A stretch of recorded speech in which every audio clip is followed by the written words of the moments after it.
अस्सलाम वालेकुम my YouTube family, क्या हाल चाल है आप सबका। उम्मीद करती हूँ आप सब खैरियत से होंगे। यहाँ पर हमारी सुबह का आगाज़ हो चुका हुआ था और इज़हान भी उठ के हुए थे। ये मेरे हस्बैंड रात को मेरे लिए चीज़ केक लेके आए थे और उठने के बाद मुझे भी भूख लगी हुई थी। अभी नाश्ता भी मैंने बनाना था, तो मैंने सोचा पहले मैं ये खा लेती हूँ और इज़हान को भी खिला देती हूँ। आज मैंने नाश्ते से पहले ही इज़हान को शावर दे दिया था। इसका डायपर चेंज होने वाला था, तो मैंने सोचा कि बाद में फिर इसके कपड़े उतारूँगी, सारा कुछ करूँगी। तो मैंने सोचा कि मैं आज नाश्ते से पहले इसको नहला के इसको साफ़ सुथरा करके बिठा देती हूँ। अभी ये सो के थोड़ी देर पहले ही उठा था और इसको फिर से नींद आ गई थी, इसलिए ये रो रहा था। मैंने फिर इज़हान को कार्टून वगैरह लगा दिए और ख़ुद मैं किचन में आ गई, नाश्ता वगैरह बनाने की तैयारी करने लग गई। आज मैं नाश्ते में बना रही थी मज़ेदार सा ऑमलेट। ये मैंने ऑलमोस्ट 5 महीनों बाद बनाया है। लास्ट टाइम मैंने ये ऑमलेट कोरिया में बनाया था। तो ये बड़ा मज़े का और सिंपल सा है। मैंने सारी वेजिटेबल्स कट कर ली, प्याज, टमाटर, धनिया और हरी मिर्चें। उसके बाद मैंने 3 अंडे फेंट के उसके अंदर ये वेजिटेबल्स, नमक और लाल मिर्च ऐड कर दी। इसको अच्छे तरीके से मिक्स करके पैन में ऑयल डाल के मैंने इस ऑमलेट को उसमें ऐड कर दिया। एक साइड से पकाने के बाद मैंने इसको फ़्लिप कर दिया, ऊपर चीज़ रख दी और फिर मैंने इसको फ़ोल्ड करके दोबारा से फ़्लिप कर दिया। जब चीज़ मेल्ट हो गई तो मैंने इसको 2 पीसेस में करके उतार लिया था। इज़हान के लिए भी मैंने नाश्ते में चीज़ वाला स्क्रैम्बल एग बनाया था। अगर आपको इसकी रेसिपी चाहिए तो आप मेरी पिछली वीडियोस में जाके देख सकते हैं। मैं एंड स्क्रीन पे भी उस वीडियो को ऐड कर दूँगी। इज़हान को क्योंकि नहलाया हुआ था, तो नाश्ते के बाद मुझे लग रहा था कि ठंड है, तो मैंने सोचा मैं उसको अपर पहना देती हूँ। तो अपर जब मैंने देखा तो उसके ऊपर बुर आई हुई थी, तो मुझे ख़्याल आया कि मैं इसको उतार देती हूँ। अच्छा, मैं ये जो मशीन यूज़ कर रही हूँ इसको इंग्लिश में लिंट रिमूवर कहते हैं। ये आप लोगों के पास हो तो बहुत अच्छी बात है। स्पेशली छोटे बच्चों के कपड़े जब हम मशीन में वॉश करते हैं तो उनके ऊपर बुर बहुत जल्दी आ जाती है और कपड़े पुराने पुराने लगना शुरू हो जाते हैं। तो इज़हान के न्यूबॉर्न वाले कपड़े जो थे उनके ऊपर भी मैं यही यूज़ करती थी। पहले मेरे पास थोड़ा बड़ा साइज़ था, अब जब मैं इधर आई हूँ तो मुझे ये मिनी वाली ही मिली, बल्कि मुझे ये ज़्यादा अच्छी और पोर्टेबल लगी है। तो आप लोगों को भी आराम से ये दराज से मेरे ख्याल से मिल जाएगी।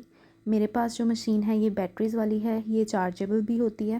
तो आप लोगों को जौन सी वाली रीज़नेबल लगती है आप लोग वो ख़रीद सकते हैं। ये देखिए, मैंने अभी एक बाजू पे कर ली थी और दूसरी अभी रहती थी और ऑलरेडी दोनों में विजिबल डिफरेंस जो है वो नज़र आ रहा है।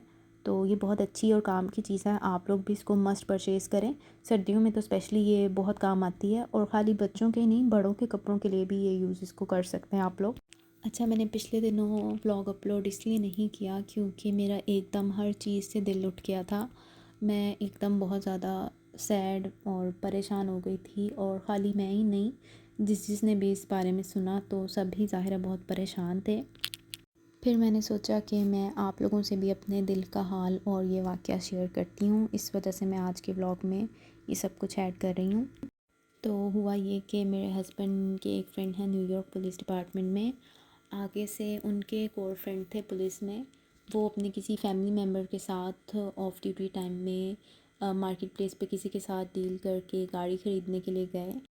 तो वो खुशियाँ ख़रीदने के लिए, गाड़ी ख़रीदने के लिए गए थे, लेकिन अगले बंदे ने गन निकाल ली और उनको कहा गन पॉइंट पे कि आप लोगों के पास जो कुछ भी पैसे वगैरह आप लोग लेके आए हैं वो हमें दे दें। उन्होंने अपने फैमिली मेम्बर को बचाने की कोशिश की, तो उस आदमी ने उनके सर पे गोली मार दी और गोली भी उनको ऐसी जगह पे लगी थी कि डॉक्टर्स ने जवाब दे दिया था कि इनकी जान बचाना बहुत ज़्यादा मुश्किल है। लेकिन फिर भी हम लोग बहुत ज़्यादा दुआ कर रहे थे कि अल्लाह ताला उनको सेहत दे दें, उनके बच्चों के सर पे उनको सलामत रखें, लेकिन शायद अल्लाह ताला को भी ऐसा मंजूर नहीं था। 3 दिन तक वो वेंटिलेटर पे रहे और फिर तीसरे दिन उनकी डेथ हो गई।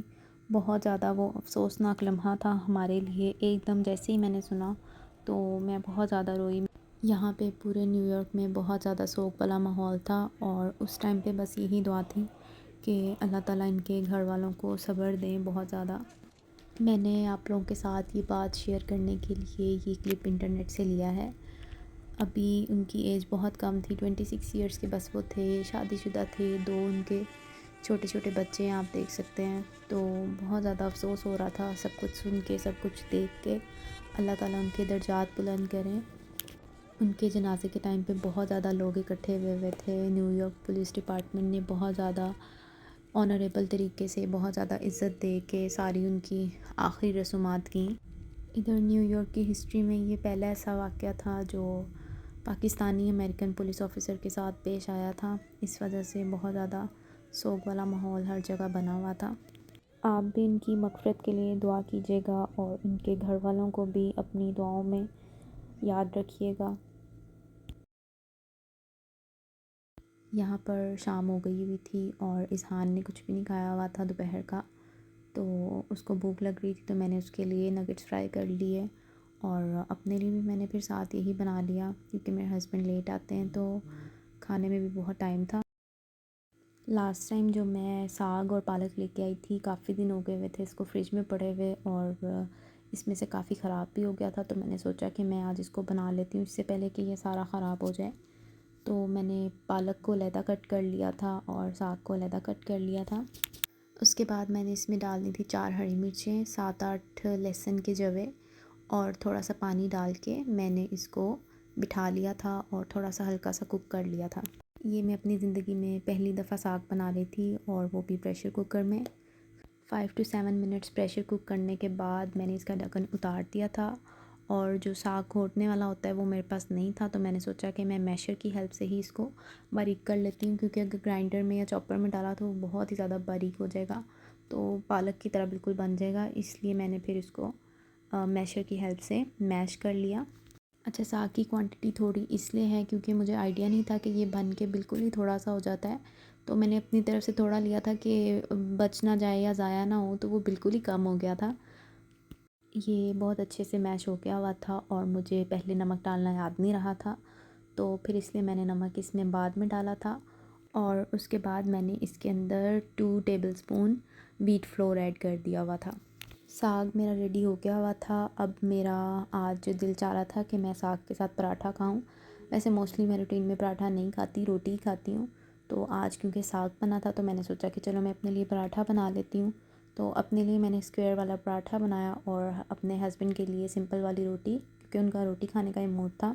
रात के टाइम तो मैं भी रोटी खाती होती हूँ, लेकिन आज साग बिल्कुल थोड़ा सा बना था तो एक टाइम ही खाया जाना था, तो मेरा क्योंकि दिल चाह रहा था कि मैं पराठा खाऊं, तो मैंने सोचा कि चलो इस टाइम ही मैं बना लेती हूँ।